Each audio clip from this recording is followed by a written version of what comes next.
Hello, everyone. Good evening, and welcome to another session of Shooting from the Nib. First of all, happy Ganesh Chaturthi to everyone. And today we have with us Mr. Prasad Venkatraman. Most of you know him. He's a very well known personality in the calligraphy and fountain pen circles in our country and abroad. So, without further ado, please welcome Mr. Prasad. Hi, Prasad. Hi. Good evening, everyone. Good evening. Happy Ganesh Chaturthi to you all, you guys, and great to be here. How are you doing, Pradeep? All good? I'm doing well, but it has been a surprisingly quiet Ganesh Chaturthi this time, thanks to the Oh, pandemic. thankfully. I know. But then This then time the we are somehow not used to this kind of a dull affair. So, and Visarjan is going to be the it's going to be thankfully quiet a whole quiet new. The thing. research is going to be a whole new experience. So let us see I how know. that goes. Yeah. So So good. Thank you for doing this with us, Prasad, and we are very it's excited to it's have you. And totally my pleasure. I was quite surprised when you called up and said you wanted to interview me. well, you I shouldn't be thought, surprised. You have been one of our foremost supporters, and we have all FPI has always been able to count upon you for any kind of support. And of course, with your calligraphy and your artistic skill, I don't think you need to be surprised that you invite me, right? So, it let's start with the set of questions that we have for you. I'll take up the wonderful. first segment with you. Sure. So, here we go. So, like we know, Prasad, we know you love vintage pens, and then everybody in the hobby is well aware of your collection. So now, if you had to pick, what would be some of the more unique pens in your collection, according to you, and the ones that you frequently reach out for? Okay. So as far as vintage pens go, my interest has been going back and forth with different types, different collections, whatever. Right now, my focus is on and fascination is on safety pens. Right. So I guess my top of the list will be safeties, and then goes on to two or three. I won't say rare and unique, but very interesting and very fascinating pens for me. So, Okay. if you don't mind, I'll just take you through a couple. I'll show Great. it to you. Uh, That'd be great, Prasad. so that's okay. So that's a safety pen made by Gold Starry. Uh, the weird thing about it, it is a glass nib safety pen. So I think if you can see that. So that's something quite I found quite interesting and picked it up the minute I read about it on. I mean, I saw a sale out for it. Uh, of course, then thanks to our dear friend Siamak, my other safety is the Mont Blanc Simplo. So you see, this is the one with the red star before Mont Blanc started putting the white star and the thing on. Um, and it's a small safety. So nice little tiny nib and a beautiful writer. Mont Blanc, one of the beauties of vintage Mont Blancs is how the write is totally amazing. Uh, Then we have a very unique safety which I like quite a bit again from CMAC. This is a safety pen made for a company called Stoffhaus by Mont Blanc. So now in the early, I think just as Mont Blanc started, they had a bunch of retailers set up in Germany and then Europe called Stoffhaus. And they used to, Stoffhaus used to sell only Mont Blanc pens. So a lot of these pens were branded as Stoffhaus and made by Mont Blanc.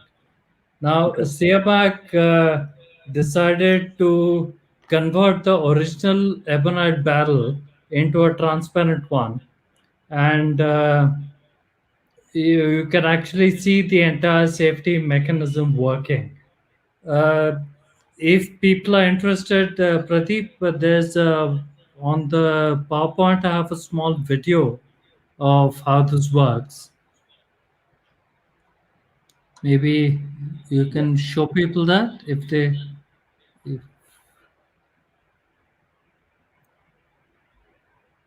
yeah. Yes. So I'll just play this. So you can clearly see how the safety mechanism works, how the nib goes in and creates a shut-off valve so the ink doesn't spill out when it's full, and how That's you very take the fascinating. I'm nib sure back. not a lot of us have actually seen how that works. Yeah, it was really amazing. Like I said, Siabak. There are two people. I'll get into these two characters a bit later in detail, but he's one of the guys I tend to get all these amazing, wonderful Mont Blancs from. Okay. Then going back, uh, couple of another actually pen that I got from him was this is the Mont Blanc 222PL platinum line. It's I don't know whether you can see the celluloid work on that clearly. It's just a magic looking celluloid pen and such a beautiful writer. Um Oh, that is something. Eh? it's mind blowing. And staying on Mont Blancs, again, something that Siamak did. He changed the original barrel to a transparent one, making this a demo. So it's a 232 Mont Blanc with a telescopic piston. So you actually, again, this is something that very few people get to open up and see. The so it's got a blind cap which comes out.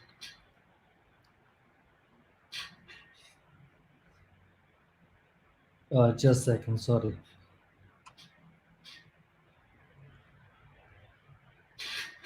So, if you can see that, you can actually see the telescopic mechanism working in this. And again, just a magic pen and a magic writer. Uh, Now, getting to something that is not so unique, and but I find it a workhorse, beautiful pen. It's called the Estabrook J. Now, this was sold as a very cheap pen, which everybody had.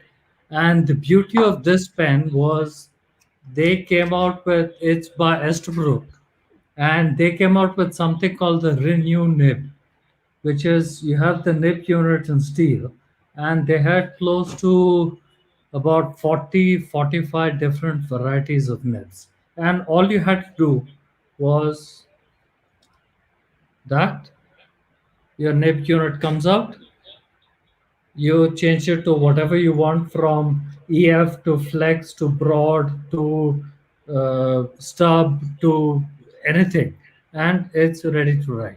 So you literally had like you buy one pen and 40 nibs, and you have 40 pens, depending on what you want to Yeah. write, what you want to do. So when It was Estabrook was something. relaunched, I think they did an adapter as well, right? So that these old Oh yeah, nibs could be but used. Yeah. the modern ones, Of please course, don't not get me comparing. started. I don't talk about modern pens. Okay. At least Estabrook, they made a sham of it. I mean, it was ridiculous what they did, and it was a total mess. And then, of course, the Conklin Crescent filler, a tiny pen, which is a crescent filling system. So you uh, twist that knob till it gets there, and you're able to depress the crescent to press the sack inside and fill it, and twist this back. So now it won't depress accidentally while you're writing. So this one. Then really, it's not really a pen. It's a pencil by Pelican, and I just for some reason I fell in love with this. The way you extend the nib, I mean the lead, is that it's called the knickabine. Oh, that's crazy. I've never seen that before. You do that, and the lead extends. Fascinating. So it's something that I So the really lead, I enjoyed that. presume, is in the lower part of the pen, Yeah, the lead above sits in the the low, joint. not the top part, so it remains over there. Right. And so it's a short lead, but it's a 1.1 millimeter lead, so it doesn't wear out that fast and lasts quite a while. So are replacement leads available for this pencil? Yes, there are a couple of companies that are now making the vintage leads, the 1.18, which was the most common lead size for the vintage pens. So there are a couple of companies to do that. Okay. I When I got this, a lot of my vintage pens come as sets along with pencils. So I got about Right. 20, what do you call it, tubes with 12 leads each. So I'm stocked So for what we don't know my is Prasad also has a collection of good pencils. so all that goes on. Great. And then the last one, I just wanted to show you this. Uh, Groove helped me a lot in this. Okay. It's the black stripe uh, Ah, pilot family. So you have the pilot custom black stripe. Uh, you have the pilot. This is the ballpoint black stripe. You have a pilot fine liner, uh, black stripe, pilot pencil, uh, again working beautifully, perfectly. Uh, Pilot, the vanishing point, capless, and finally the black stripe mu. So that's the full set, full family. So these are the, what can you say, the unique, I mean, the ones that I really even think are charming even in one my of those is collection. supposed to be a catch. So I think Yeah? even from that collection is supposed to be a catch. So, fascinating, Prasad. That is So awesome. they say. And what I reach for every day, I guess, varies with what I'm writing. So, like, I have a bunch of calligraphy pens, always inked, always available. And the rest of the vintages right now, I'm totally lazy in cleaning pens. So, I stick to my safeties. Once you fill it, you don't have to think about it. You forget about it. It lasts for years together. So safety is your everyday carry then. Safety is my carry right now. Fantastic. Fantastic. Thank you, Prasad. Those were some amazing pens. And especially the safety demo is something I must say. I mean, Uh, a person who is a sucker for demos, I think that is the ultimate demo there is. Ultimate demo. Yes. All right, Prasad. Thank you. Moving on to the next question, which is in a way connected to this one. We would like to know your view on newer fountain pens. And Okay. Uh, I told you I was going to talk about one was Siamak, who I have to blame for all my Mont Blanc vintages. A lot of And the people other, seem to, yeah. yeah, so he's that's it, a crucified. Yeah, The other person who is totally to blame for my modern pens is Mr. Dhruv Sood. right. Now, if my son is listening, you're not going to university because Uncle Dhruv has all that money. So, uh, well, Uncle Drew as might be far going to university soon, so yeah, so he's taken all our money and he's gone. So as far as modern pens are concerned, I tend to like you know pens with a bit of heart. So okay, Urushi or Maki, right. and budget allowing, I try to pick up what I can. Now, one of the earliest pens I got was this platinum uh, ascending dragon. It's based on the 3776. Uh, Sticking to platinum. And all of these, by the way, are courtesy Dhruv Sood. I have to really thank him for helping me make this collection. This is again the platinum Izumo with Makie.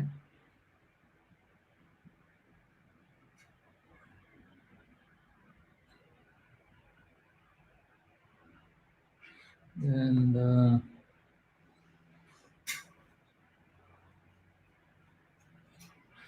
this is another one with gold leaf.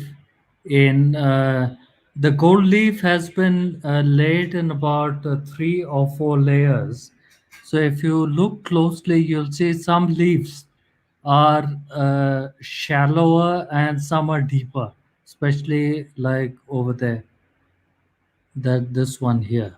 So you'll see one slightly above the other. So it's something that really, I mean, it's beautiful. Uh, and of course, everyone knows Nakaya. So the decapod twist, uh, and a couple of pens that I picked up, which I really, I mean, freaked me out, was the Tachia quail eggshell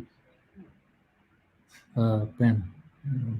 Yeah, so you can see that individual, I mean, small pieces of the eggshell have been cut and stuck on the pen. It's magical. So, as far as modern pens are concerned, these are the pens I tend to go for. So mostly from the Japanese part of. The Japanese. Any reason why you prefer Japanese pens over other pens? Uh, uh, One is when I started writing, my sort of script choice was limited to business writing and Spencerian and that kind of stuff. So EF and fine nibs were as much as I could take, and I really loved the way Japanese made their EFs and fines. I Right. mean, uh, ultra fine and still smooth and lovely to write with. So that got me into that, and then I did a bit of reading, and Dhruv started putting messages on the freaking Telegraph group for Japanese pets, and I got hooked. Right. So, Yeah, if you are interested in Japanese pens and you know Drew, then it's a very hard to resist whatever he is putting out. so Totally understand. unfortunately, I know both Dhruv and Sia back. So, Right. there's no hope for me. So moving on to my third question, Prasad, which you have sort of touched upon already, which is that you have a wonderful collection of modern day pens as well, but most of your collection is focused towards the vintage part of the spectrum. Why do you Yeah. think that is? What draws you to those older pens? Okay. As far as vintage, see, before I got into fountain pens for about a year or two, I just started learning calligraphy with pointed dip pens, so copper plate, round hand, and that kind of stuff. And the first first FPs I got were a bunch of pelicans. So Yeah, I was doing a bit of reading on fountain pens, what happens, what doesn't, and I was quite keen on getting some flex nibs on fountain pens. And it's sort of the general consensus was vintage pens are the only ones that give you good flex. So that it started with that, and then as I read more, see, vintage pens, if you look at it in those days, you had either a fountain pen or a pencil. So everyone wrote with one of the two. There yeah. was there was no typing. There was no There was ball pen, nothing. and this was after dip There pens. was, yeah, there was no typing. There was no nothing else. I mean, if you had to write a note, you wrote with a pen. So, with all the people manufacturing pens, I mean, the brands who wanted to be unique or be successful in the market, I guess, used to always develop something new, like different type of nib, filling system, materials. So, if you look at this era of, I guess, about 18 late 1800s to early 1900s, the golden age of fountain pens, you had a mind-blowing number of filling systems, nibs available, materials available, celluloids, ebonites. I mean, it was just crazy. And it that was something that really, and a lot of these pens, 100-year-old pens, are still working today as good as new. You take a modern pen and you take a vintage pen, they both write the same, they both write as well, they're just as sturdy, they're just as well made. And I guess that's what got me into it and got me attracted to it. Right. And I think as a collection, I think it always makes sense to focus on something. Otherwise, you're just all over the Oh, place. yeah. Oh, there, especially if you're in vintages, you really have to. I mean, if you just look at the filling systems, you had eyedroppers, you had safety fillers, then you had sac. Sac basically is some way to depress sac. You had liver fillers, button fillers, crescent fillers, It was twist all around the fillers, same. So, matchstick yeah. fillers, bulb fillers. Uh, what else? Yeah, so about 6 to 7 different ways of just depressing a sac in a pen. Yeah. Then, of course, pistons. Then Schaefer cabin with its, touchdowns. It's then Parker with its pump fillers, pneumatics, vacuumatics. Sorry, snorkels. I mean, it's just maddening when you look at the list and when you try to work out what to focus on. So great. So your collection is fantastic, Prasad. And we have not, I don't think we have touched even 1% of your collection right now. So, but it was a pleasure to see whatever you shared with us. So now my next question. This is to do with your other skill. All of us are lucky enough to get birthday wishes and season's greetings from you in a wonderful calligraphic font with drawings. So which takes me to my next question. That for all these wishes and greetings and all, is calligraphy ever a factor towards shaping your collection? Would you Uh, would your purchase yeah, choice be based on that or driven by that? I wouldn't say driven by it, but short answer yes. Long answer, see, I started calligraphy with dip pens. So my initial focus on buying fountain pens were flex nibs. Yeah. So I guess yeah, okay. So the script I was writing was round hand and Prasads, bitter Spencerian. So I wanted a pen which had flex nibs. So initially all my pens were EF or flex nibs. Then I started learning broad pen calligraphy like italics and black letter and Gothic. So then got into, I guess that led to buying a Pilot parallel and then going into stubs and sort of italic pens. And so I guess, yes, uh, the kind of script I'm writing, the kind of script I'm learning, the kind of script that attracts me for that particular period does affect what kind of nib I buy, what kind of grind I want on the nib.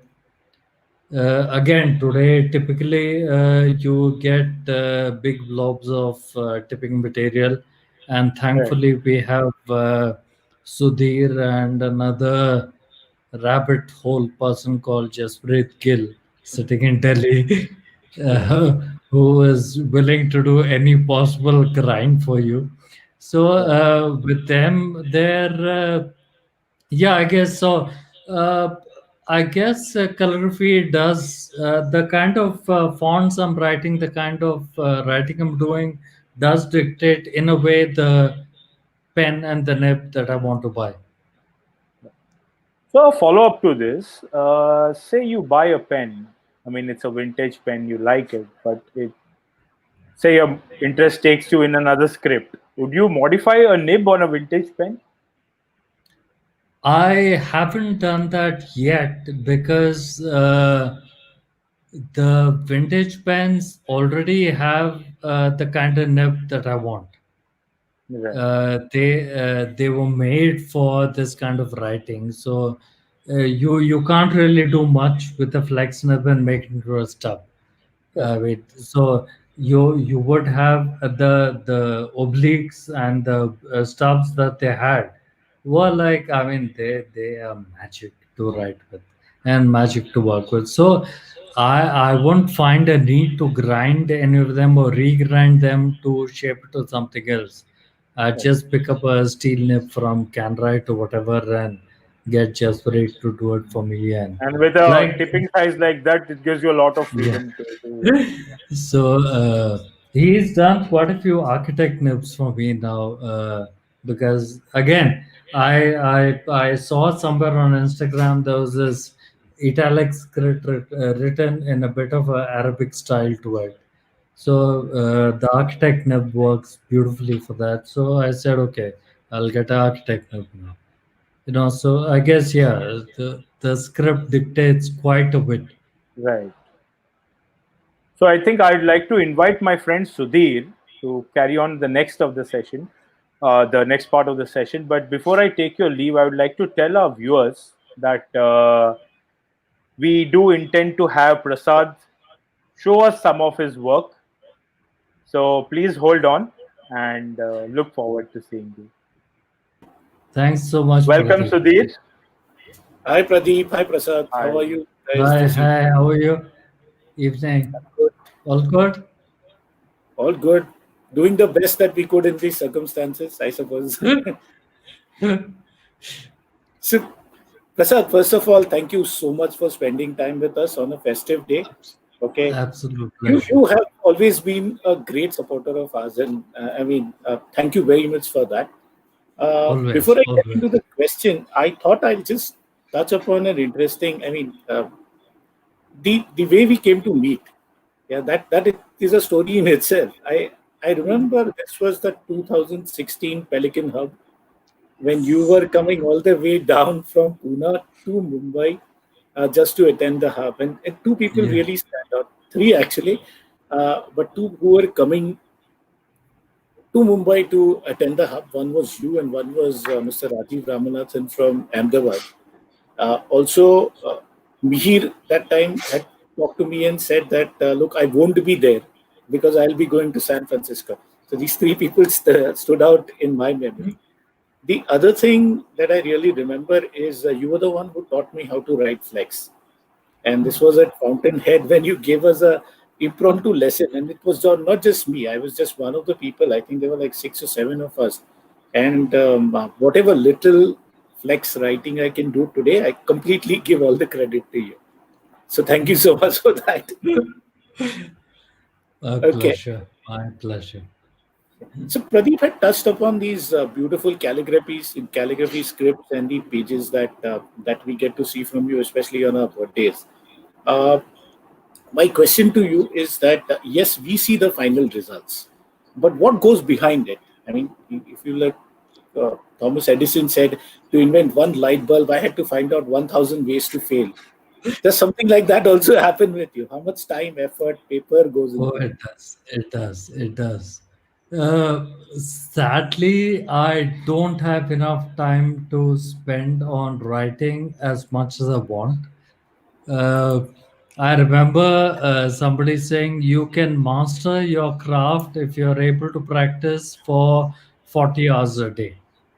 So if you could do that, then it's so I never have enough time, but I try at least to get about 30 to 40 minutes of writing a day, focused good writing, not just any kind of scribbling, because some days you can work, I mean some days it just you can write beautifully, some days nothing happens. So on those particular days you take the pen, keep it aside, and don't touch it, because you'll just it'll kill you. So yeah, I try about 30 to 40 minutes a day. uh, and it, as far as effort, paper, it takes a lot of paper. I remember you had recommended those Nightingale pads Yes, with the grid, 4 grid, I think 50 sheets or something. This was about 2 years ago, two right. or 3 years ago. Uh, I ordered about 10 of them, and I think to date I've gone through about 40 or 45 pads. So then it became a bit too expensive, so I started printing those guidelines, which again you sent in one of the things on paper, on 100 GSM paper, which I've gone through about three reams of 100 GSM in the last 3 years, about one ream of 160 GSM, and close to about 3,000 sheets, three odd thousand sheets of TR paper. Wow. Again, Wow. thanks to Dhruv. So yeah, it takes a lot of. I mean, most of this work that it's nonsense. It's nothing that you can present to anyone. There's nothing that you can show, but it's just practice. And unless you do this, you're never going to reach any kind of level. And I consider myself, maybe if you consider bare beginner, fairly good. I'm somewhere about here, at least as far as I'm concerned, depending on the type of practice and the amount of work that I put in. But it's a lot of effort. It takes time. So on a personal level, if this is beginner and this is somewhere good, I'm somewhere here.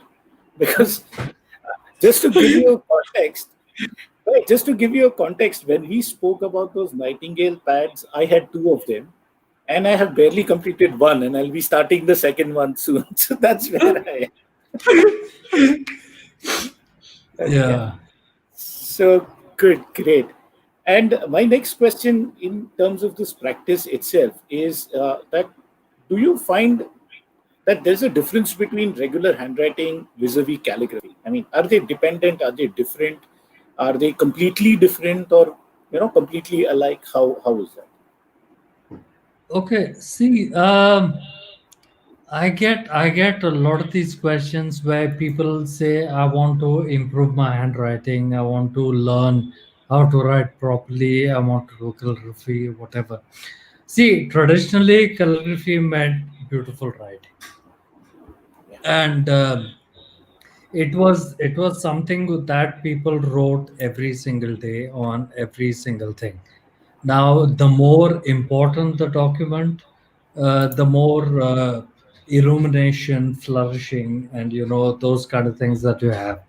But the basic font and the basic script was always the same. And even today, if you look, a lot of, at least my generation, and probably the one after, has learned basic writing in school. So the teachers on the blackboard will teach you the basics of cursive or whatever it may be. So the letter form is imbibed in our mind, our brain. The basic letter form, on what an oval is, what a line is. So that is always there. So uh, it's when you see there, I just can. Is it possible to go to my PowerPoint? Yes, yes, we should do that. I just want to show something in that. Just a second. Yeah. So now, can everyone see this? Yep, yep, it's visible. Now, this is handwriting by a person called E.C. Mills. He was a genius. Now, there's no flourishing in this. There's no illumination. There's nothing fancy. But the beauty of this is consistency. If you see, all the A's in the entire piece are exactly the same. All the E's are exactly the same. All the S. I mean, there's no difference between one and the other. So that is what makes handwriting beautiful. Now, but if you see this one, the one on top is what the author wrote as handwriting, which was fast and quick. What he did on the bottom was slow, steady, with guidelines to make a sort of exemplar. So, what I was trying to get at is, when you do handwriting, it's, if you want it to look beautiful, it's very important, one, to know the basic letter form, and second, to go slow and steady with guidelines, with correct slants, taking time to form. And if you don't have that time, if you do it hurriedly, even the great masters, like you say on the slide, uh, they're able to generate beautiful script, and but their handwriting, if they're fast, is unreadable. So like, here's another example. This again by I mean, this guy is the god of engrossers, called Howe. Uh, if you notice this, what you see on the right hand side is what has been published in a lot of journals as his example of writing. This was just a letter that he wrote to somebody. Now, if you look at the right, I mean, the left, you'll see that before writing this, even him, who is a master, has to have the lines, the guidelines, the slant lines, basic tracing in pencil, over which he'll write and then erase the pencil. So it's very important that this kind of stuff is maintained. Now, if you look at my handwriting, in 2014, I thought a lot of flourishes, a lot of squiggles was something beautiful. If you go all the way down, the very last one, which I did in about 2017, there's no flourishing, there's no fancy. This thing is just trying to be as consistent as possible, making it slow and steady. So I guess, yeah, you can say, if you want to get into handwriting and calligraphy, if you want to have a good handwriting, you need to understand the basic script, the basic form of the letter, after which you can fool around and do what has to be done, what you want to do. Okay, great. I was surprised you when you showed the first one and you said nothing is special about that handwriting. I want to show you this. This is the handwriting by a guy called Sudhir Kalyanikar. Okay. The best part of this handwriting is nothing is uniform. The See core thing about what this. yeah, what I was trying to say is the beauty in that first slide is Yeah, just because everything is uniform, everything is constant, and it looks so pleasing to the eye. It's so it does. amazing to see.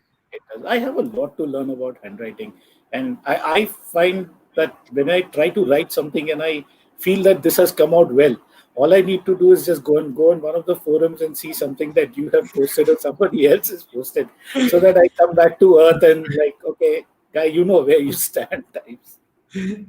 See, there's actually a very small trick which I tell everyone who wants to say they want to improve their writing.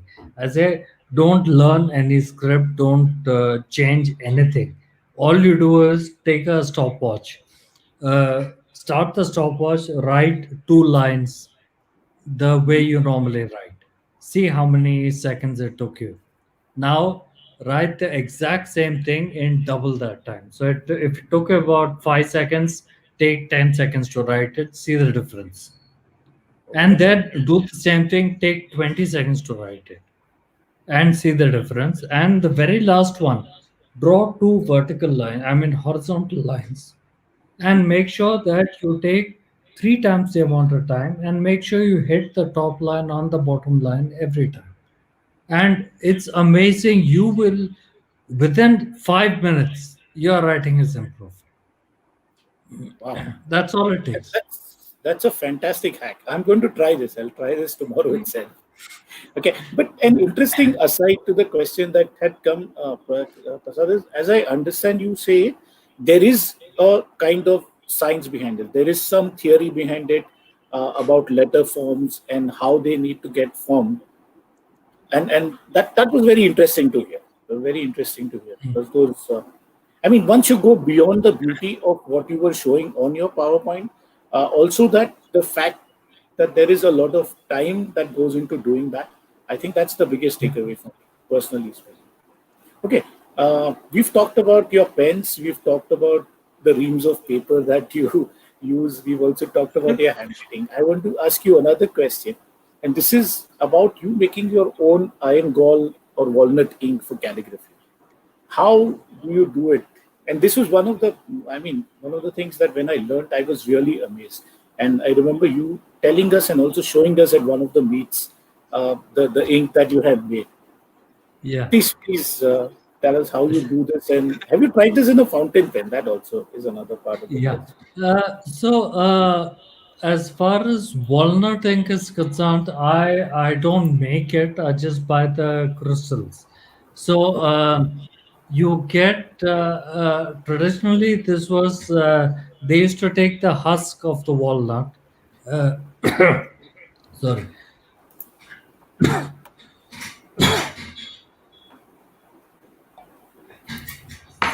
Yeah, sorry. They used to take the husk of the walnut, grind it down, and then try and boil it, distill it to get the color, brown color from it. Um, and a lot of, if you, at least in Europe, I haven't been able to find this in India. A lot of furniture makers use walnut dye as a colorant and a polish. So, in if you look at calligraphy, the minute it's branded as calligraphy ink, they charge you like $20 for 30 100 ml of ink, of ready ink. Mhm.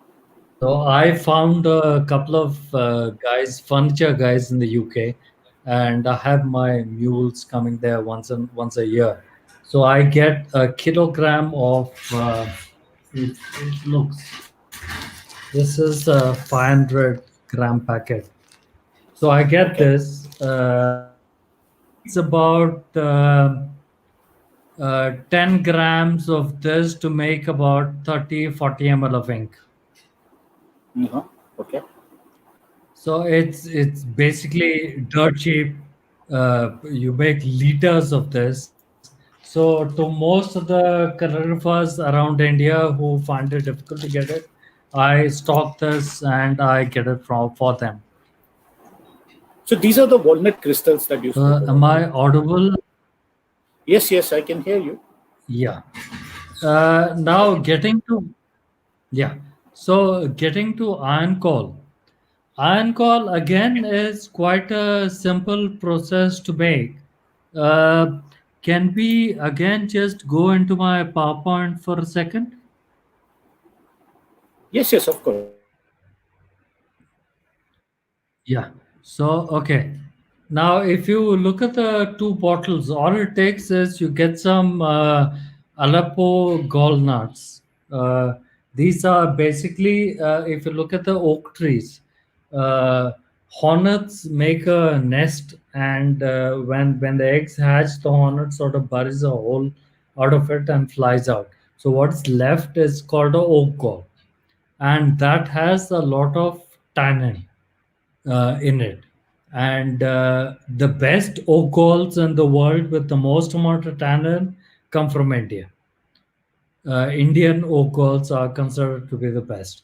And in India, they use oak gall powder a lot in Ayurveda. So you get this everywhere.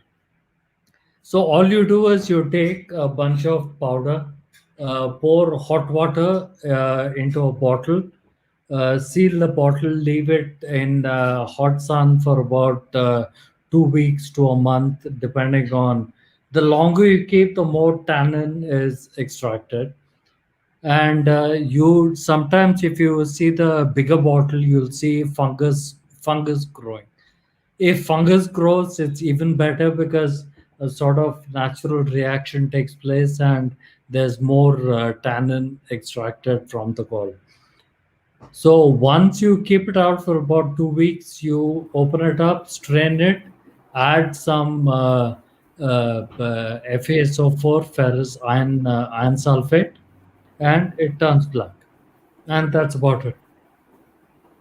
Now, it takes a very long time, but it's two steps. And Okay. if you look at the two images I've just put next to the bottles, you write with it, let it dry, and you drop water on it, and there's no effect. Even after about Right. 5 minutes of soaking, the ink, nothing happens to it. So it's something that really fascinated me when I read about it. And for depends, it's this is the best thing to give you what we call hairlines. Hairlines are generally when you do an upstroke in a letter, so the thin versus the thick. So you Yeah. get amazing hairlines with this. Any Right. calligrapher would die. Uh, Okay. as far as using it in fountain pens is concerned, walnut ink I've used regularly in the pilot parallels.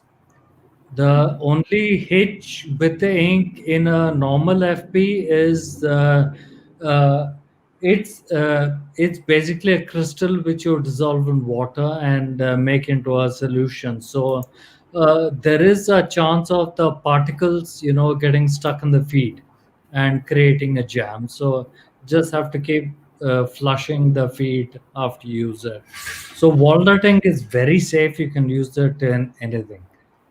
Uh, Okay. iron calling, yes, iron calling is acidic. Basically, when you put the FeSO4 into the tannin which is there in the liquid, it gives you sulfuric acid. So it has H2SO4 in the liquid. So it's a very acidic. And of course, there is a lot of this thing that iron gall destroys nibs.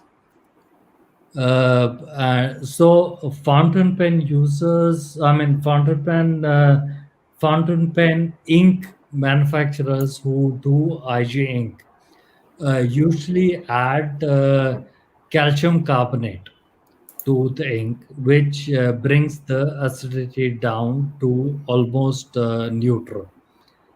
Uh, Okay. but I've tried it in a FP and it worked.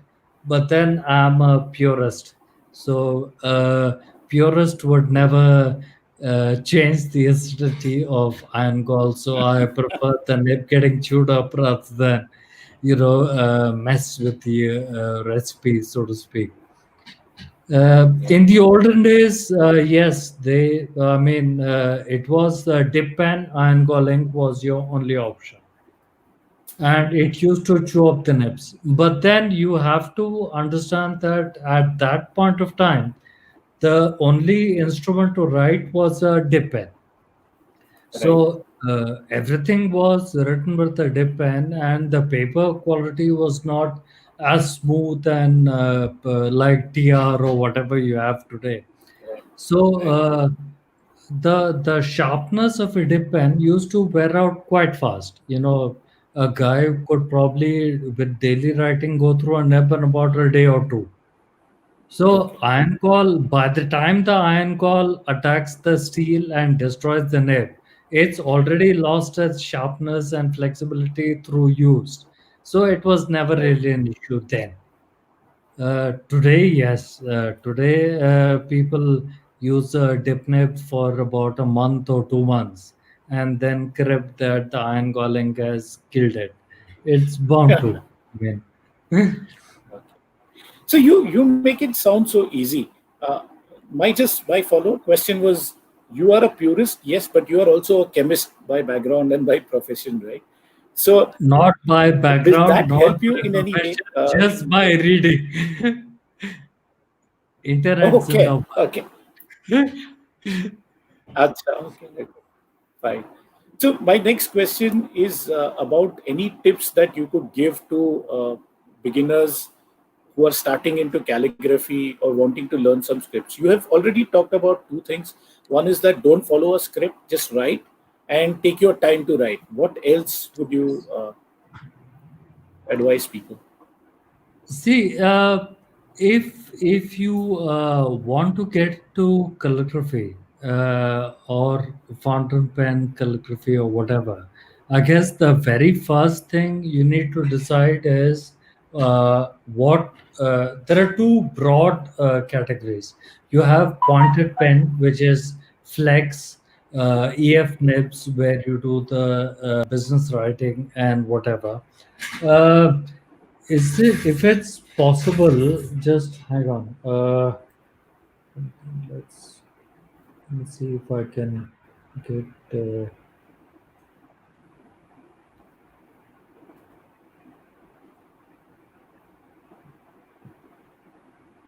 I think I have my other camera which is connected to.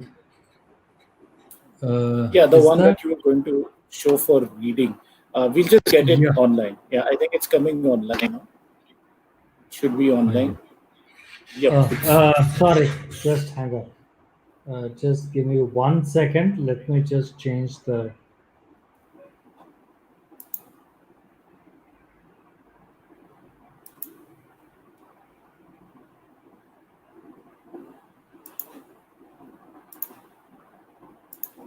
Sorry. With that. Yeah. Okay.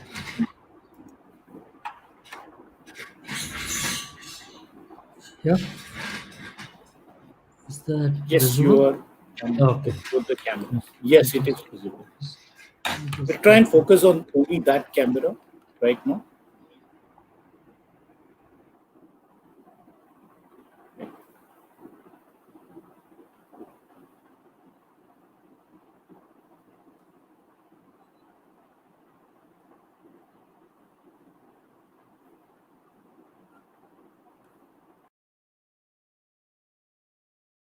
So I'll just very quickly just show you guys something. Now, so if you're talking about pointer, I mean pointer pens, you have. Is this visible? Okay, I'll write a bit bigger so everyone can see.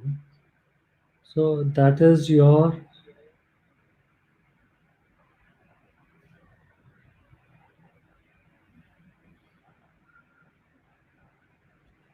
So pointed pen. Now, if you typically EF nib or flex nib would. Let's get some walnut coffee.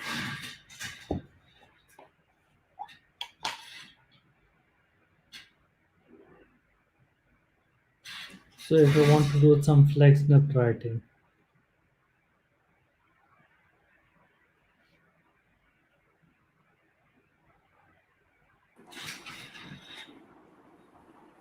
As you see, I didn't take my own advice, no guide, which is causing all the issues.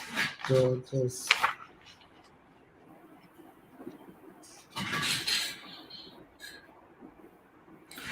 so that's your pointer pen scripts.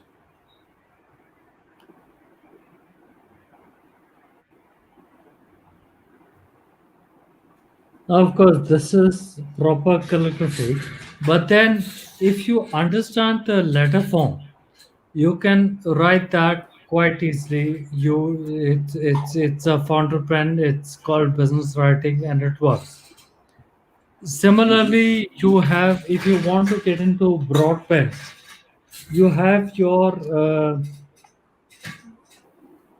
italics.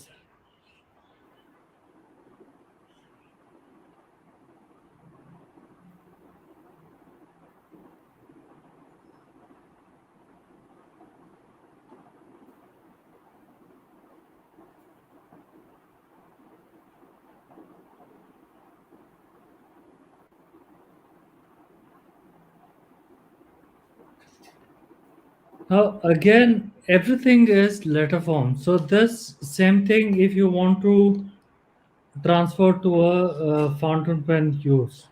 So the letters stay the same, but what you see is something different. Is that visible clearly? Yeah, sort of. We can Yeah. probably afterwards focus a little more on that, and you can show it on Okay. screen. So, I mean, if you want to start in calligraphy, you are now, for example, you have something called this is the called the French Ronde script.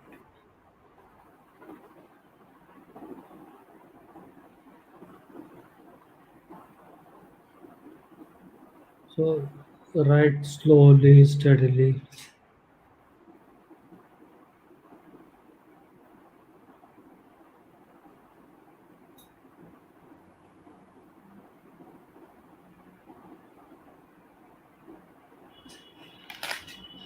Now again, if you know the script, transforming this to a fountain pen.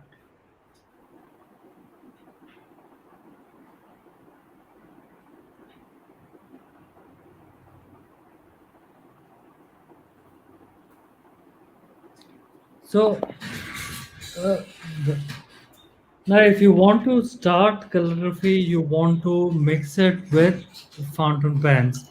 It's it's always a good idea, at least I feel so, to uh, get some kind of foundation or funda about the parent script in calligraphy, so you Yeah. understand how everything is formed, and then transform that to whatever you want. So now, I mean, what I generally use for day-to-day writing, depending on this thing. Now, if you look at this, so I do have here. So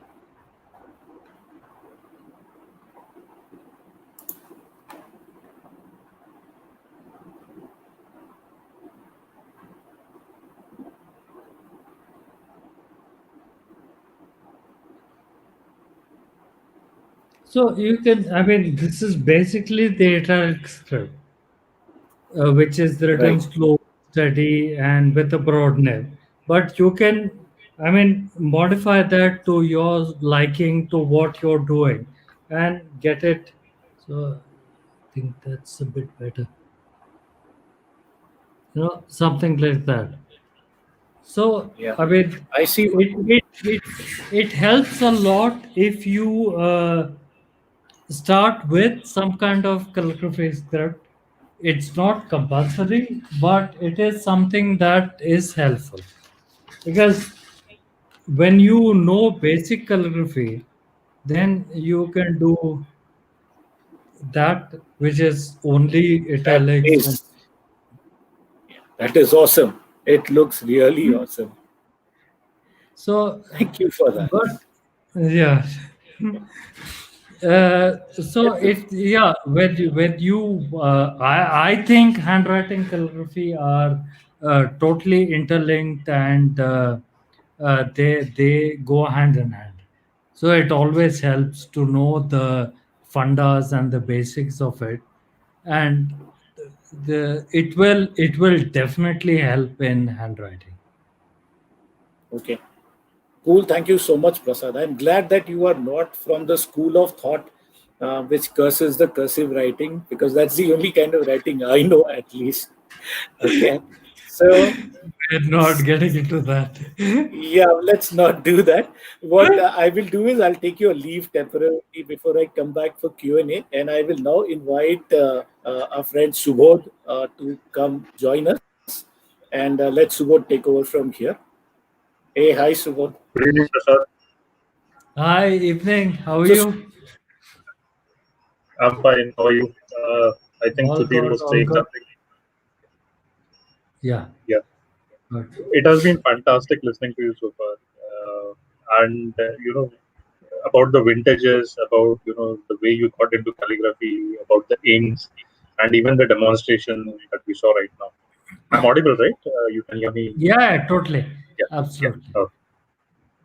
So, yeah, as Sudhir mentioned, probably almost all of us in Mumbai, most of us in Mumbai, at least who are active in the Mumbai group, Mumbai Pune group, we picked up, how to write with flex nibs or even trying out tip nibs. We picked it up from you, so that's for sure. And we look forward to all those beautiful greetings that you write for everyone's birthdays, anniversaries, milestones. Even the one which you put up on our FPAI group as well as the Mumbai Pune group today for Ganesh Chaturthi. I think, Oh, yeah, it is huh? fantastic. So we all look forward to this, and we enjoy this a lot. And to be very honest,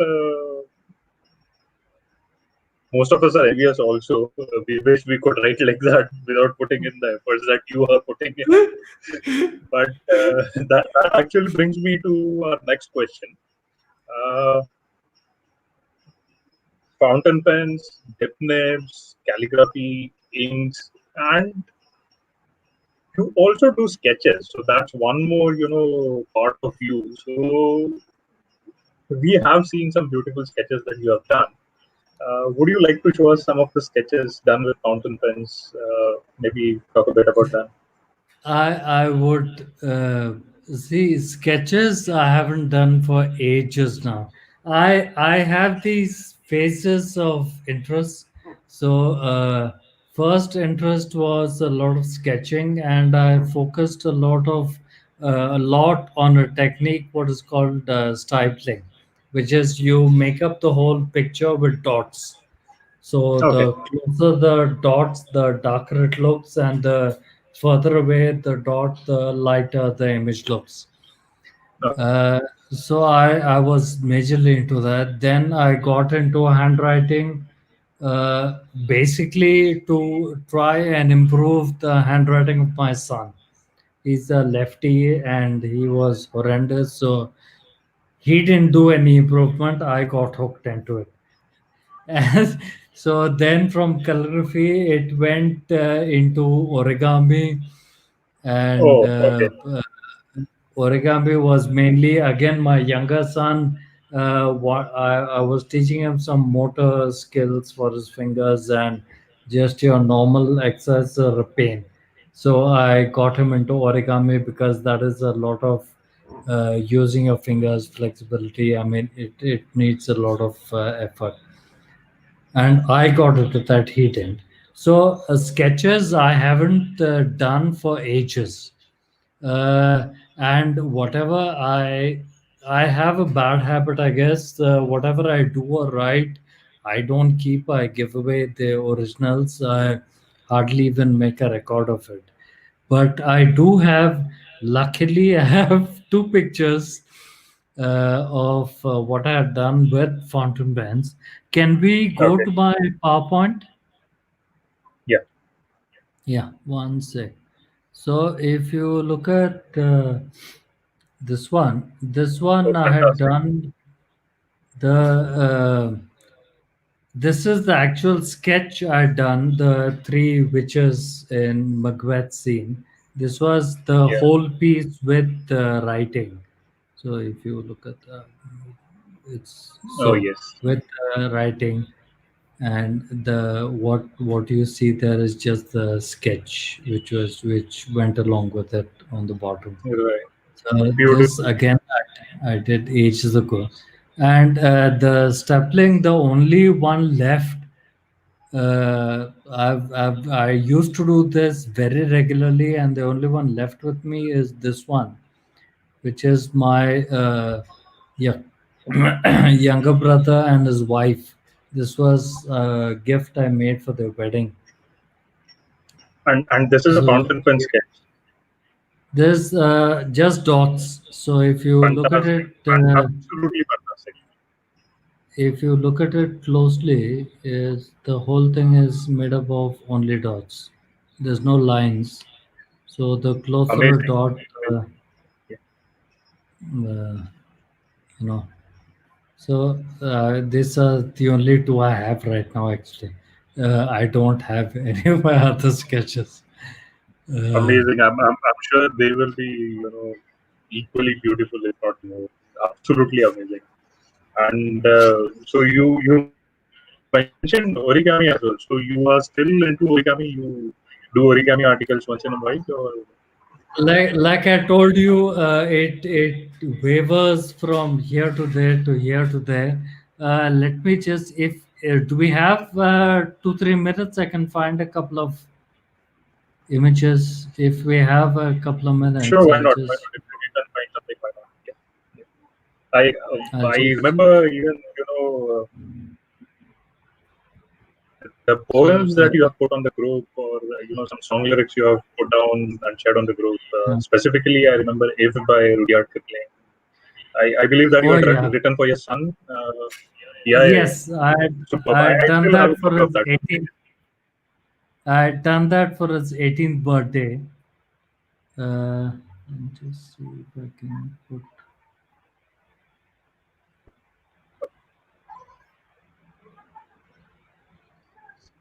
So if we can just go back to the PowerPoint for a second. Yeah, Yeah. So yeah, the yeah. practice papers that I have, instead of throwing it away, TR is amazing for origami because it's a tough paper and very thin and takes folds beautifully. So I made with old practice paper uh, images like this. Uh, so if you there's like an angel, a swan, dragon, fish, Fantastic. the nautilus cell. So again, like I said, it's all phases. I started origami with my youngest son to teach him motor skills, and then I got hooked onto it. He's given up, and even I haven't folded for ages now. It's been a very long time since I've folded.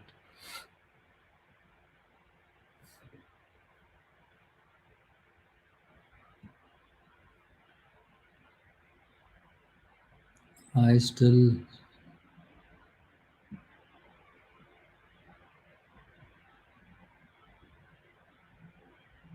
Oh shit. Have I gone off or?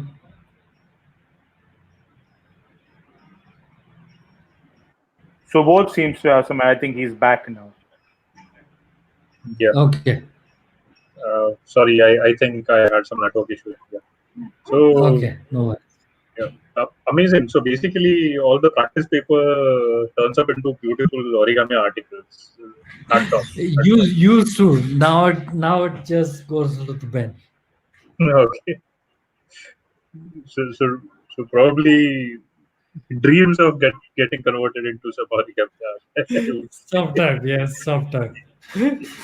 So as we were discussing, you mentioned that handwriting improvement you picked it up along with your son or when teaching your son.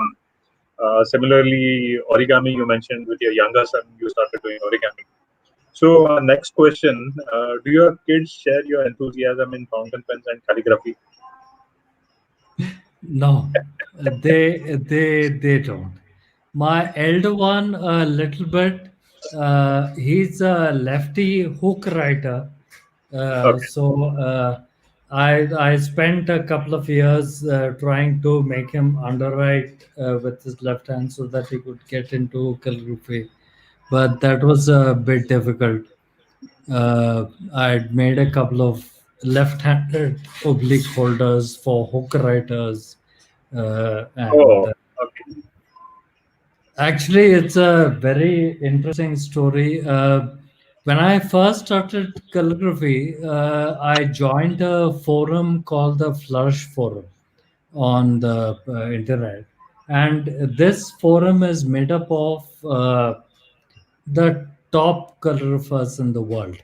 Calligraphers, holder makers. I mean, I don't know if people who are in the calligraphy line will definitely know Chris Yoke. He's the oblique holder manufacturer, the best in the world. He's a member of this forum. There's actually also my mentor and the person I think is God, called person called Ken Fraser, who's now I think in his late 70s, living in Okay. Edinburgh, and he's been doing calligraphy since he was 12, so a long time. Uh, so I was just talking on the forum, saying that my son is a lefty and I want to make a oblique holder for him, for left-handed use. So I mean, this forum is this community is so amazing. They just give without any expectations.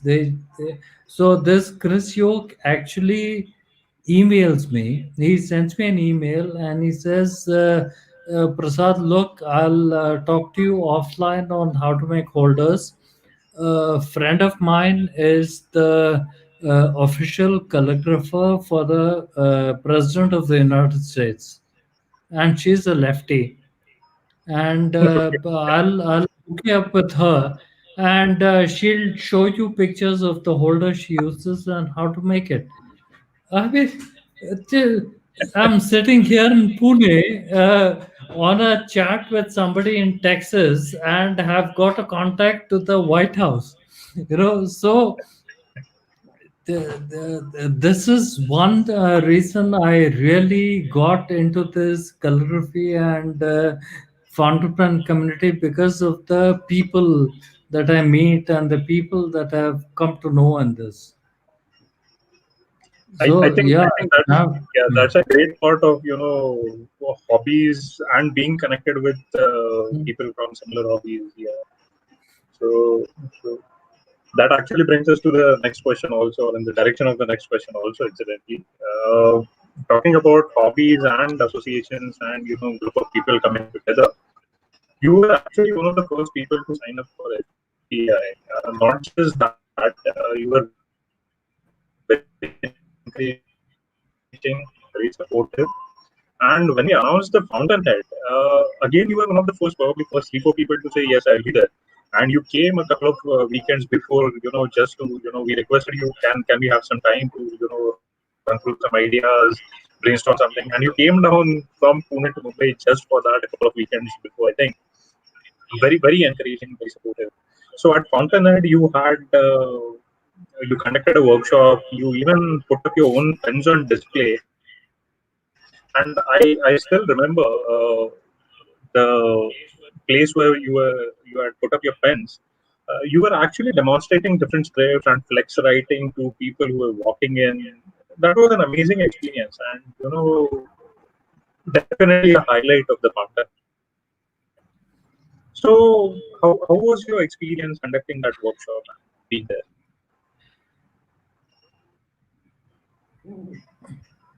Am I breaking up? I'm audible. Hello. I'm sorry. Can you guys hear me?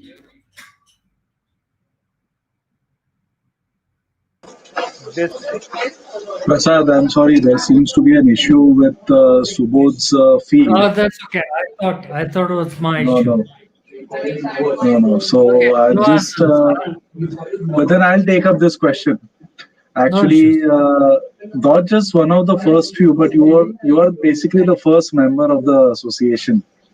And so, how was that experience? Because I know we floated this idea, we got mixed responses from different people, and then you signed up, and then we did the FPA. I believe there was one dinner where you, me, and Kshitij had met, and we discussed about what we could do for for during the exhibition. And I think it went wonderfully well. I mean, I believe we did not even have a plan of you being there, standing there, and demonstrating the use of the pens to different people. But that's what ended up happening, and there was a huge crowd of people around you. And wasn't, if I remember correctly, weren't people also coming to you and getting their names calligraphed? Yeah, I mean, there was, I think you'd hired a bunch of students as volunteers for all the Yes, yes, doing working around, and whatever poor guys for 3 days they were on their feet. They really did a great job. So yes. one of them said, "Can you write my name?" And I did. And then another came. So I just made all of them line up. I said, okay, stand line one by one, give me your names. I'll make a thing for you, take it home. So it made them happy, and it was a nice way for me to say thank you to them, for You know, what they've done. I don't think they had expected such a gift from this from that experience, because there was event management students and they had volunteered, I know. and they had done a wonderful job, and we are They really happy did a with them. great job. They did a great Right. job. But I think getting the name in calligraph by you was, I think, more exciting for them than the actual learning of the event management that Which is happened true. during Yeah, those two which is days. true. Yes. But then, besides that, I think I stole the answer from you. But I'm sorry. I come back to you No, and let you answer it the way you would like to. I'm sorry about that. no, it's see, getting back to FPAI as such, like Sudeep said in the beginning, the first time I met you guys was 2016 at a Pelican meet. That's the first time. Pelican Hub. Yeah, Pelican Hub. So I drove down and walked into this pub and saw, I mean, cafe, and saw eight odd mad people. But the best part about it, the one thing that I remember totally is we must have spent about 3.5, 4 hours over there.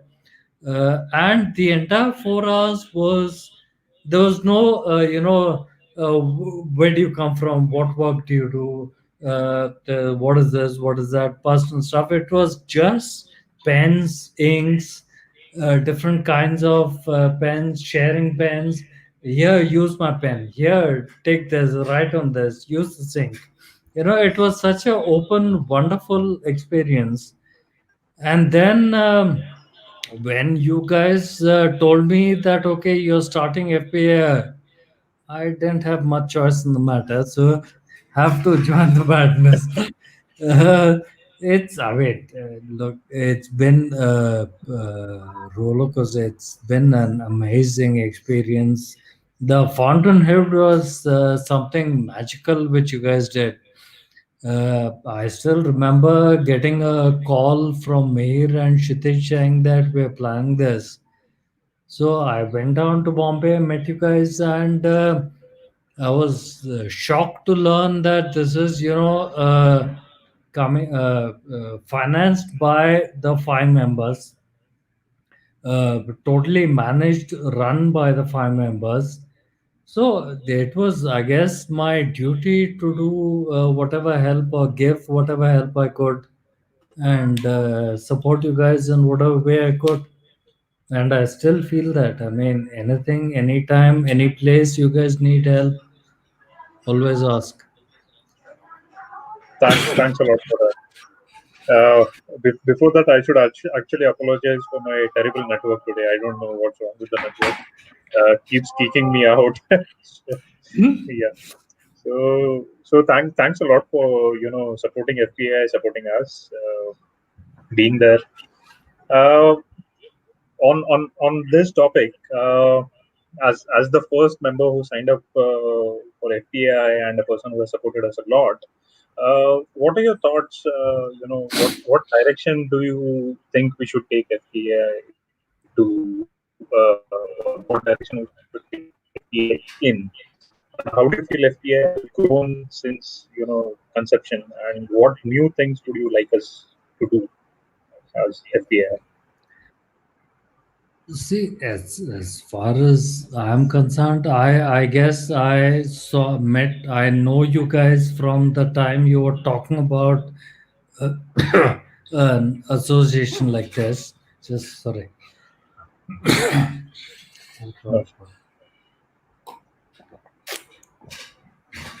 So I've known you guys since you've started. I mean, you were even thinking about an association like this, and made one, had the fountainhead, then bunch of the nibs and chips things which is going on YouTube, and then these shows.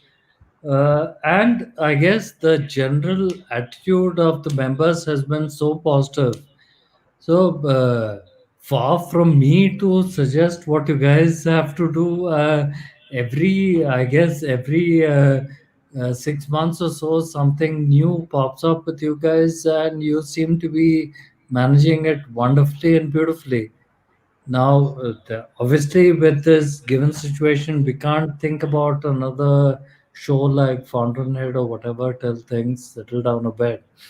But I'm thoroughly floored with these this what do you call it, shooting from the nib series that you guys have done.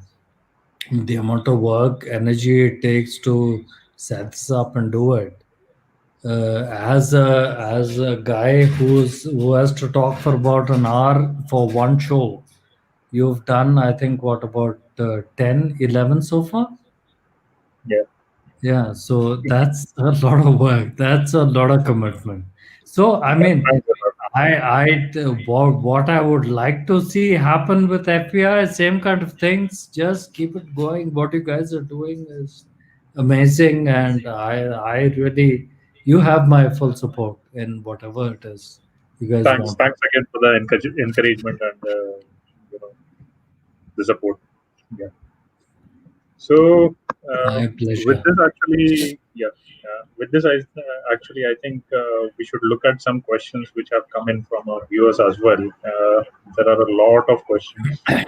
QA time now, and I'll try and do my best. yeah, Oh, what am oh God. I hope I haven't taken way too long with the talk. So, not at all, not at Went all. on. I think if we Uh, ask our viewers that, they'll say, give us another couple of hours with Prasad. yeah, You agree, Sudhir? yeah, absolutely agree. I think no matter how long we go, I'm sure we are going to have people waiting and listening. Yeah. So let's jump into the questions now, and let's bring up the first question, which is from Shreyansh, who asks, what is the rarest dip nib in your collection? The oldest, rarest, actually, I was talking about Chris Yoke earlier, the oblique pen manufacturer. He had a giveaway a while back, which I won, and it was for a Zanarian holder, which was used in the College of Zana, which is probably about 1820s. Oh, So wow. this was the god of Spencerian, who ran a school called the Zenarian School of Penmanship, and it was he who trained every single penman you've heard of today. So for a calligrapher, having a pen from his school is it's like it's a piece of history which you can't imagine. And along with that pen, he gave me a nib which was also made for that school and made as part of a set. So a pen and nib. It's still kept in a box, safe and sound. I haven't touched that nib yet. That would Okay. be rarest, both historically and sort of emotionally, I guess. Oh, cool, cool. I'd love to have a look at that when I visit you. So that is Uh, it. Oh, let's hope to Go ahead. ethically give. Yeah, if I can find it, just go ahead with your next question and see if I can get a hold of it. Oh, I can't find it. I'll take a couple of pictures and put it up on the Sure, FPAI sure. group thing.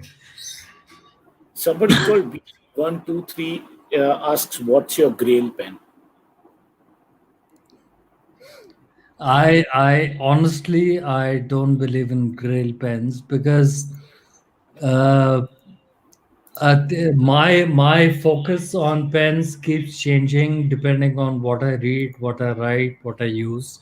So till I mean it keeps changing. So I don't have one grail pen which I want to buy and I want to get.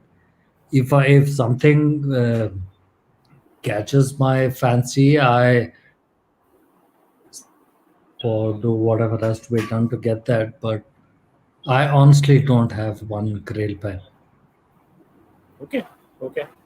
But that's also good in a way because it helps you get as many pens as you like and want. Okay. The next question, Am Prasad, are I you there? breaking up? No, I think I was. Uh, am I breaking up?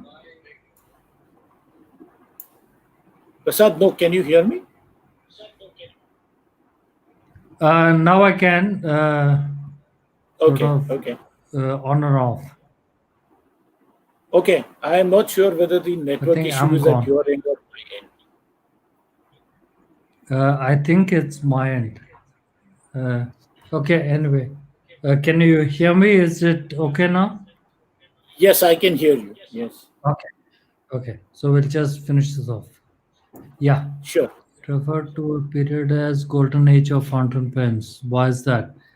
Uh, See, if you look at that period, I'm sure even Sudhir will be able to give light on this. That was the time when, uh, I mean, the variety of filling systems, nibs, materials, everything flourished. I mean, you had all sorts of different types of filling systems coming in, each brand trying to outbid another by bringing on something else. Like you had the Dunn filling system, you had the Crescent filler of Conklin, you had even the safety fillers. The typical one was where you twist on the bottom and it goes up. Instead, you had Moore who came in with a push safety. Prasad, I'm sorry to interrupt you, but could you turn off the other camera, the other feed? I think that I'm is where doing the that. Yeah, interference is coming from. yeah. I'll just turn that off because that's not needed. Okay, that's off. Yeah. Yes, Is yes, that I okay? think we are Okay. better now. Yep. So I guess yeah, that is one of the reasons I guess it's called the golden age. Typically, golden age refers to when the artist or the sort of art has reached its peak. So Right. every artist, every like uh, professional has got one period in his life where he's at the peak, where nothing can go wrong. I guess for vintage pens, that would be around the time when everything was, I mean, filling systems, materials, nibs, I mean, a plethora of things were there. I think one of the reasons for that is also that everybody was using them. So, for Yeah. example, if we were to talk about today, we would call this maybe the golden age of mobile phones or smartphones, because everyone is using them today. You see a lot of improvement, you see a lot of development. There's innovation, there's technology coming in. That is what it was with fountain pens at that point of time. That's what I would think. Yeah, absolutely. So, the next question is from Suman Saraf.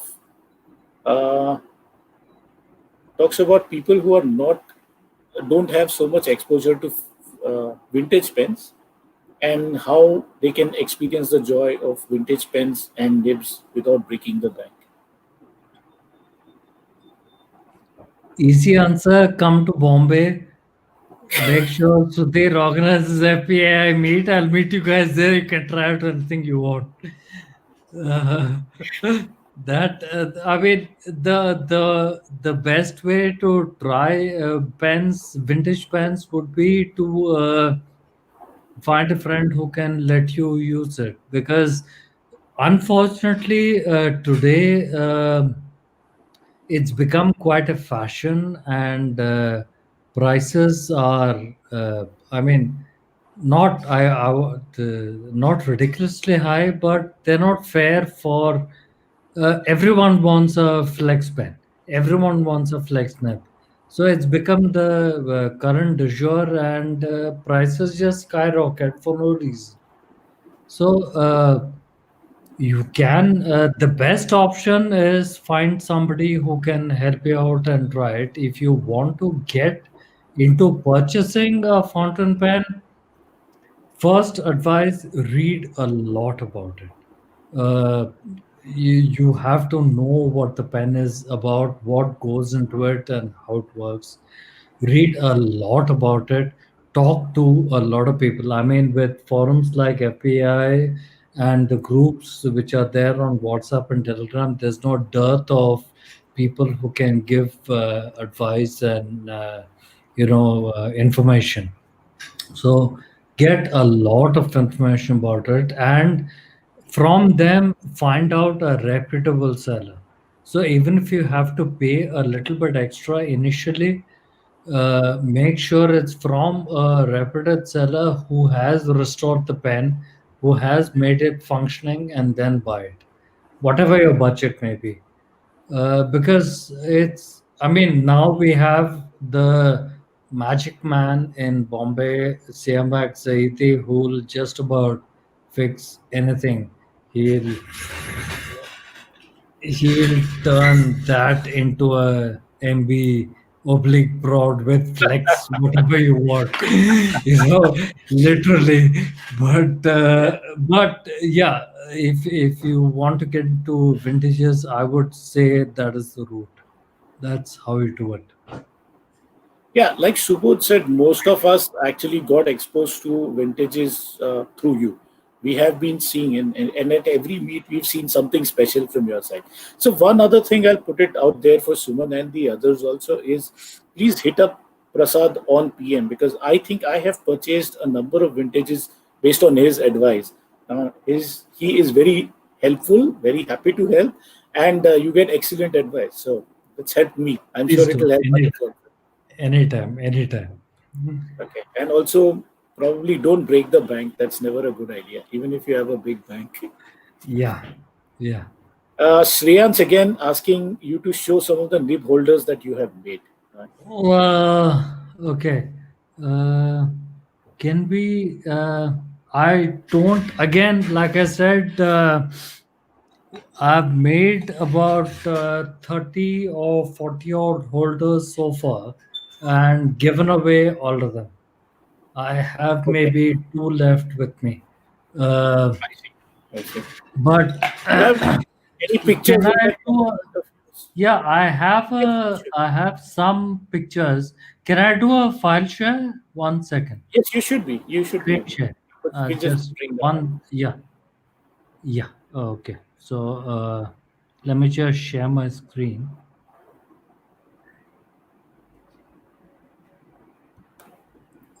It's Okay. coming up, I Yeah. suppose. Just give me a sec. Okay.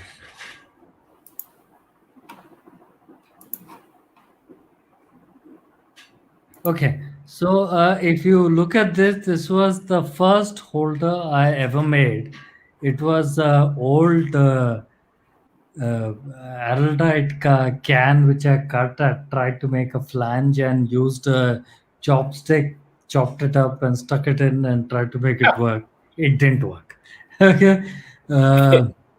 Then I got some wood, and typically I used to make my holders with a file and sort of a scalpel or knife. Just cut the shape, draw the shape out, cut it, and start filing and giving it shape. So I've made all my holders like this. I don't have a lathe. I don't have any machines. So this is a holder I made for. I was talking about the Flourish Forum. This person, I mean, the place where all these calligraphers are. The Mhm. person who started it is a lady called Erica, who is, Okay. I mean, uh, it's she's an amazing human being. So I made this as a gift for her. It's made out of ebonite, and because ebonite is malleable, I was able to sort of make sort of spirals and then heat it a little bit, and give it the shape so it looks like roots on a tree. Uh, It's amazing. this was another spiral Celtic knot thing. Again, the what do you call it? This thing is not painted on; it's actually inserted into the wood. So these are inserts into the wood at angles and then machined. I mean, turn made into this, so it gives you the uh, knot effect. Uh, these were again some holders for different nib sizes that I made. Um, yeah, Okay. that's about it. Very interesting. Very, very interesting. Let's look at the next question, which is coming from Very Fat Junkie, which is actually just Preet in disguise. Question: what is the finest nib you own? The finest, as in the thinnest, I I guess would would be expect, yeah. the Sailor Saipitogi, which is the ultra fine, ultra hard, tiny thin nib. Okay. And then the one up from there was the platinum EFs, I guess, are UAF is very fine. And I had the needle point from Franklin Christoph, which I did not like, and I think Jasprit has that now. And Okay. Yeah, it's where yeah. it belongs. It's in the right Okay. hands. It's being used by the right person. Okay. Very good. Next, we have Jaspreet again asking, do you hit artist's block and how do you overcome it? In terms of how do you motivate yourself to push the boundaries, considering that you've achieved a level we can only dream of? I completely agree with the last statement. Okay. Do you hit artist block? Oh yes, very often. Like I said, there are some days you pick up a pen and nothing happens. So at that time, you just keep it aside and you don't do anything related to calligraphy or writing for that day. Come back to it the next day and it works. Uh, as far as motivating myself, I have to look at Instagram. Nowadays, you have with social media, you just have to turn on your phone or web or whatever it is, and you see magic happening. So, like I said, I have two, three people who I I I think the world of, and I follow them regularly. I make sure I keep watching every one of their posts, and that is something I aspire to. So eventually, maybe in the next life, I'll reach there. But yeah, that's how I do it. Very nice. Okay. Pradeep is asking, what tips do you have for children who are interested in learning calligraphy? Um, See, like I said, the most important thing is practice and patience. So, children, if they have that, there's no issues. There's You just have to put a pen in their hand, they'll do it. I've seen kids who take up to it like this. I've seen kids who will just not. My son will not write. It doesn't matter what you do to him, he will not write. He'll do thousand other things, but it's just not something they enjoy.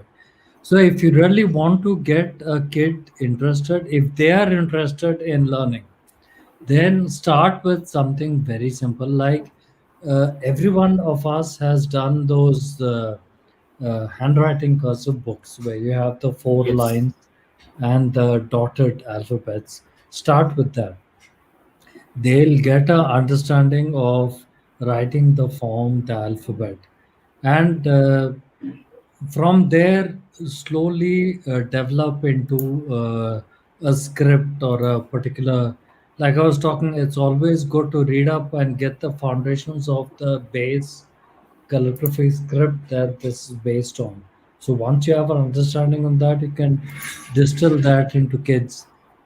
I mean, personal opinion, if the children are below about 12 or 15, I would not push them into, let them write for the fun of it.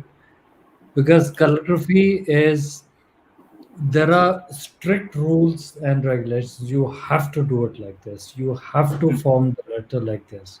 And kids don't want to do that. They want to Correct. have fun. Correct.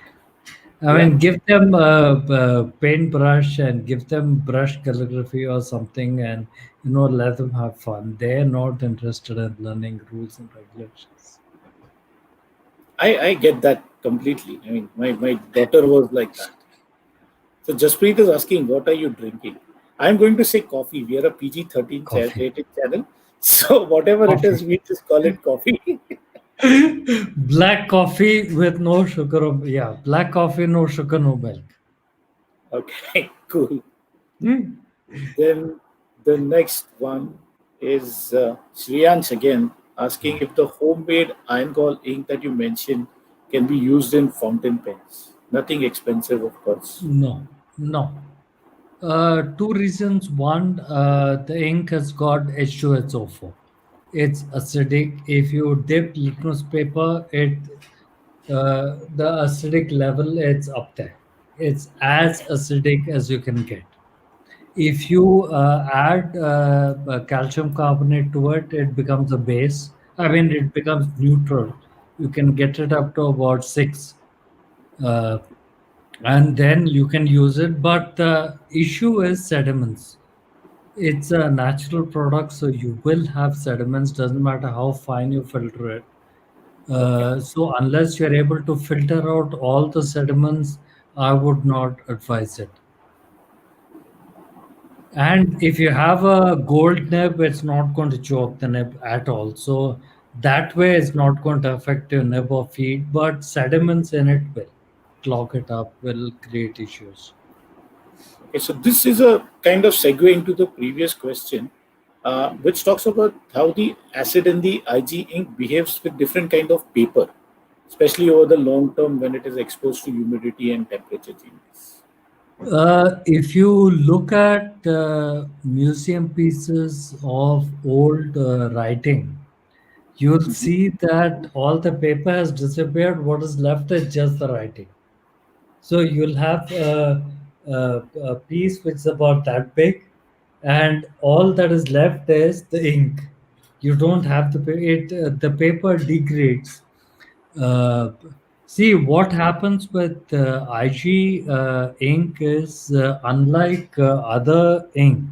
It's not a dye. There's a chemical reaction which takes place with your paper. So especially if you have paper like cotton rag or natural fiber paper, it's absorbed into the paper. It reacts with the paper, and because of exposure to air, it turns black. That's how it darkens. So nothing happens to the ink. The paper will degrade, the paper will get old, but nothing happens to the ink. Okay, cool. That's an interesting thing to know. So somebody calling themselves Fountain Pen Magic asking if IG ink is safe in Lamy 2000, Pelican Double Broad, Pelican Blue Black. I think they mean Pelican Blue Yeah. Black Salix. Is Pelican Blue Black a IG ink? I know it's not. It's not. I don't think so. Salix No. is, yes. Overint Witness Salix. See, let's be very clear. These are well-known brands of ink makers, and they're making fountain pen inks. They're not going to make an ink that is going to bugger up your pen. If they do, Right. they're not going to be in business. So it's a business for them. They're obviously making fountain pen safe inks. So you just have to the modern IG inks. Yes, they're made for fountain pens. Okay. Okay. You have Celix, or you have I don't know who else makes. Even if you see the ESCCR inks, the Yes. registrar inks or whatever it is, Registers. they are Brand makes a fountain pen register. inks. So they are made safe for fountain pens. If you are still worried about it, take a litmus paper, stick it in the ink, and see the acidity. Japanese inks, I think, are base, alkaline. Yes. Uh, Yes. European inks are more acidic.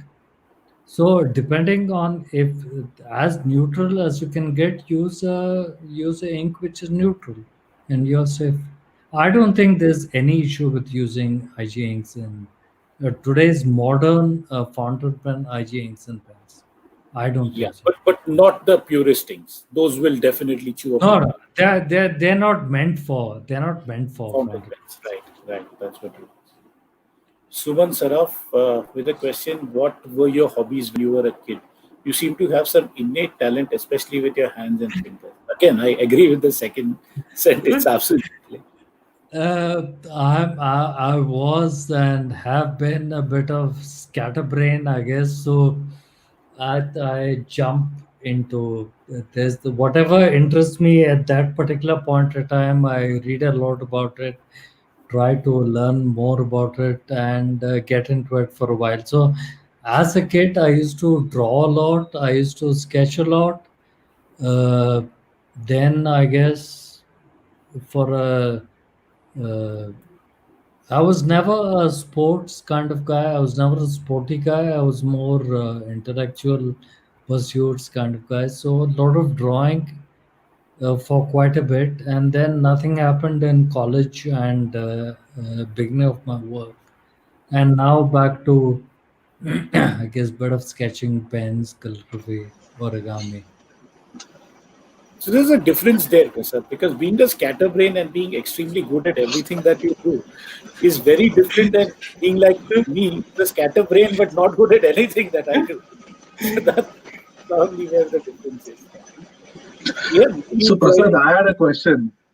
Uh, you know, we have talked a lot about your so many different hobbies, but focusing on calligraphy particularly, I was wondering. You said that you joined that particular group, the Yeah, Flourish in the name.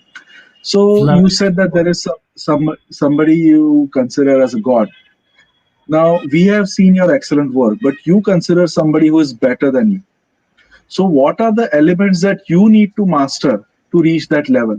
What are you lacking right now? Practice. Simple. So no, but Practice. if you could just be a bit more technical, as in It's practice, it's but then it's very simple. I if you take a script like round hand or italics or whatever script, I know technically how it is supposed to be formed. So I can tell someone whether they're forming that O correctly or not. I have that much knowledge. I can tell whether someone has written that O correctly. I know how it's supposed to be formed, but I don't have enough muscle memory or, see, everything requires muscle memory. The more you do something, the more ingrained it is in your hand and in your brain till it becomes, almost reflexive. So when you look at when you hear some of these choreographers, they have, for example, it's so ingrained in their brain that they have special pens for special scripts. So the minute they pick up this pen, the brain automatically tells them, okay, move into Spence area. Pick up that holder. Immediately, they go into this round hand or italics mode. So it's like a robot. It's a lot of practice. It's a lot of you have to keep on doing that. So you want to make, oh, you do this 10,000 times till your mind doesn't need to think and your hand will just make them. So for me to reach that level needs time. I mean, the guy I admire has been doing calligraphy since he was 12 or 13. He's now 76, 78. right. He's written for the queen. He's written documents, official documents for the queen of England, for the city of Edinburgh, for all these people. So I mean, eventually, All right. No, I need to thank you for taking my question and then answering it technically, because that's kind of what I was hoping for, and you gave a wonderful answer. I'm just going to pull up Pradeep and Subodh also on the screen, and then we'll take it from there. So, Prasad, just to come back, what you were saying is what we call in technology as artificial intelligence and machine learning. And you are probably talking about applying that to natural human beings. That's all. yeah, exactly. I mean, that's all it takes. You just have to. It has to be ingrained in you. I So mean, my I'm sure all of you remember, for example, if you did Marathi in school, you remember Marathi poems that you learned in first or second standard. You know, No, I don't. My uh, mom won't like me saying that, but I don't. but that's what I mean. There are certain things which are retained, which we know, like song lyrics. I mean, we may not have heard a song for ages, but we remember all the lyrics, everything to it, all the tunes, all the nuances. Same thing applies for this also, so Prasad, what you said gives me hope that someday I'll be able to write in cursive. for sure. For sure. So we have one more question to take up. I think we'll probably wrap up after that. So it's an Yeah, there's interesting. just too many questions, and we'd just like to take up one more question.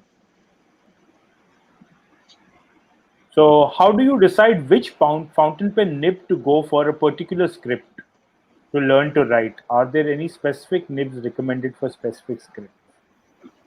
Uh, I mean, yeah, actually, a lot. If you want, for example, a script like that, you need to have a flat pilot parallel or a broad nib. If you want to write, for example, you want to write that, you need to have an EF nib. If you want to write italics like this, you need to have a stub nib. So yes, it's definitely for a particular script. Depending on the script, you have to have a nib designed or ground or bought exactly which will suit the purpose. Okay. I think that about concludes our questions for today. There are a few more, but I think we're Pradeep, already I at just half want to nine. take up one. I just want to take up one Okay. comment Okay. from Kshitij, who says that was the golden age of fountain pens because cartridge converters weren't invented yet. So that kind of gives everybody. I think that should give everybody an idea as to what Kshitij thinks of cartridge converter pens. Yeah, he's kind of allergic to them, I think. So anyway, I still believe there'll be a day where Kshitij will find a pen irresistible and it will be a CC film. That will be another golden age. Write to coordinator and ask him to make a CC pen, and he'll lose his mind. That's great. So anyway, thank you, Prasad, for doing this. It has been a extremely informative and valuable session. And some of the things that you shared with us are you simply would not know even after a thorough research on the internet. So thank you again, and your experience comes across in your answers. And so we have one more ritual to do before we go. Pradeep, before that, apology. Just wanted to apologize to everyone, to all those whose questions we couldn't take up. I'm really sorry. There's only so many questions that we can take up in each session. And going by how this session has gone, there's so much knowledge and information that Prasad has that we are close to 2 hours now. And even 2 hours were not enough. So apologies in advance. But I hope this gives you an impetus, and I hope this kind of encourages you to come to Mumbai and meet all of us, or hold a pen show or exhibition in your city and invite us. That would also be fun. So if we make the pilgrimage, we'll get the prasad. Is that what you're trying to say? I guess so. All right, guys. So pen check time. Prasad, let's start with you. Do you have your pens ready? Okay, pen check. It's actually, like I said, I always have my calligraphy set always inked and ready. So I guess, can you see that? There's a couple of Opus 88 demonstrators with pilot parallel nibs and a few Moon pens with parallel. On the side for I have the corridors in EF. I have Kawekos, which I love actually. One has the double nib, one has a Waterman vintage flex nib, and one is the architect. And of course, with my vintages, I always carry a safety, which is inked. Now, please don't ask me what ink they have because I really don't remember. That's great. So what are your thoughts on the Corridors, Prasad, before we move ahead? I love it. With my pen hold, neither the clip nor the shark fin, gives me an issue. It doesn't affect me at all. The only thing I have against it is what Subodh said. It's a freaking nightmare to put that cartridge or converter in. That it is. It's, I swear to God, they would have said, Hiroshima pe bomb dala abhi ye le. You know, literally, it's horrible, horrible. But apart from that, that nib is something magic. It's a beautiful nib. It's a Which is lovely pen. which has been the consensus. People are Yeah. loving them. So can And we go Sudhir? Can you go next? Yeah, sure. I have a few pens inked which I've shown earlier, but I do want to show a couple of pens which I received and which I will be inking tomorrow. They're not inked, so there's no ink on them. The first one is this. This is the Pobla Hemingway. This comes with a lovely medium nib, nice. and yeah, this is so Oh, Prasad. You're sweet. not the only one who blames Dhruv Sood. This is again another one sourced from him. So yeah, I my kids also probably won't go to university. One of them is completed, but my daughter, yeah, probably won't. And then this one, which is a Danitri, Kamakura Bori, I believe it's called, Amazing. made with, I believe it's called a rice grain. Rice grains are used to create the pattern and then the Oh, urushi. yeah. Oh, you And this got one this. Okay. also has a lovely nib, and it's a soft nib. I don't know if it's supposed to flex, which is what I will show you when we meet, and then you can tell me whether this is officially a flex nib or no. Well, But it is it's good. still lovely. Yeah, it's a soft nib, but it gives a good amount of line variation.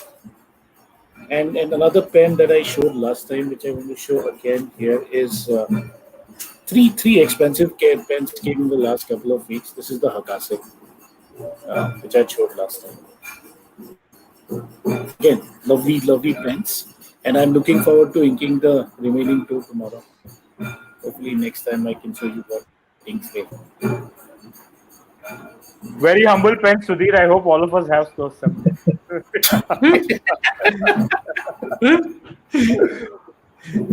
Mihir, can you go next? I'll go next, but I am still carrying the Curitas. Okay. And since last week, I think I have written 10 words with it. So that's me for today. So I'll quickly go next and do Mihir one better. I'm using the same pens as last time, which is the email with the titanium nib, the Likai, and the Parker 45. And yeah, I must have written about 20 words. And okay, that leaves Subodh. So I'm carrying a couple of pens that Prasad will be happy about.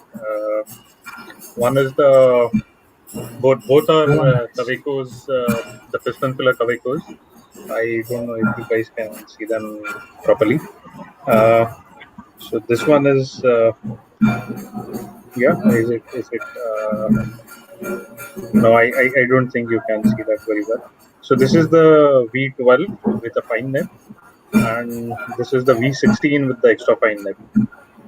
One is inked with the Lamy black ink, which I got lucky with, which has a sheen, a Lamy black ink having a sheen, and the other is inked with I think diamine shocking blue or some blue ink. So one is blue, one is black. And I'm carrying something that I tried. Yeah, tell us He about made it that. himself. Tell us about that. Yeah, yeah. It's I think it's a couple of hours of time pass. I think 5 days back, 6 days back. I took a couple of sheets of leather or a single sheet of leather, cut it into two pieces over here, cut out a couple of strips. The twine over here, that's leather again. So cut out a couple of strips, used a leather punch to punch out a few holes, and here it is. I don't think it's going to last very long, but it was fun, and I'm happy with the result. So for those who don't know this, Subodh is like the Neil deGrasse Tyson of our group. but not just Oh, come astrophysics, on, man. pretty much everything. So, yeah. Yeah. So I think that's all for today. Thank you, guys. Wonderful session. Thank you once again, Prasad. It's been amazing Most having Thank you, you. Prasad. Yep. Thank you, And, Prasad. It was good fun having you. Really love to be here. Yes, And, thank you so much, Prasad. And thank you, viewers. Thank you for joining us, sticking with us for more than 2 hours. And we endeavor to bring you many more sessions like this. Please don't forget to subscribe to our channel and keep watching our videos. Thank you so much. Bye-bye.